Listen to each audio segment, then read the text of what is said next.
আসসালামু আলাইকুম দর্শক বন্ধুরা, একটি দেশি গাবি আমরা দেখতে পাচ্ছি সন্নিমুড়া হাটে। আজকে একটি দেশি গাবি দাম দি বাচ্চা নাকি দর্শক বন্ধুরা? বকনা বাচ্চা দর্শক বন্ধুরা, বকনা বাচ্চা একটা দেশি গাবি। এটা দুধ করাইতে পারে ভাই দর্শক বন্ধুরা? একটা দেশি গাবি থেকে 4.5 লিটার দুধ হবে বলতেছে। আপনারা একটু জানাবেন 4.5 লিটার দুধ হবে কিনা। একটা দেশি গাবি দাম দি বাচ্চা সহ। চাওয়া দাম কত এটা ভাই? 1,25,000 টাকা চাওয়া দাম আজকে সন্নিমুড়া গরু হাট থেকে। দর্শক বন্ধুরা 4 থেকে 5 লিটার দুধ হবে বলতেছে। দাম দি বাচ্চা 1,25,000 টাকা চাওয়া দাম। তো বাজারে পর্যন্ত কত টাকা বলছে? 90-92 পর্যন্ত বলছে, এখন বিক্রি করে নাই আজকে সন্নিমুড়া গরু হাট থেকে। শেষ বেচা দাম কত? 95,000 টাকা দিয়ে দিব। উনি কিন্তু 90,000 টাকা দাম বলতেছে, এখন বিক্রি করতেছে না।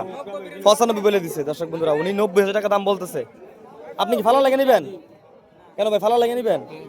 দর্শক বন্ধু উনি ফালার জন্য চাচ্ছে দাম গরুটা, ফালার জন্য গরুটার দাম চাচ্ছে। দর্শক বন্ধুরা ফালার জন্য গরুটার দাম 90,000 টাকা বলছে, তো বিক্রি করতেছে না। উনি 95 বলে দিছে। আচ্ছা নেওয়া দেওয়ার ইচ্ছা টাকা দিয়ে তো কইয়া যেহেতু লাল গরু ফালবো। আসেন না দর্শক বন্ধু 90-92 বাজারে কিন্তু 90 বলছে, 95,000 টাকা একদম বেচা দাম বলে দিছে। কুমিল্লা জেলা বড় উপজেলা লালমাই সংগঠন সন্নিমুড়া গরু হাট থেকে 95,000 টাকা বিক্রি করে দিবে।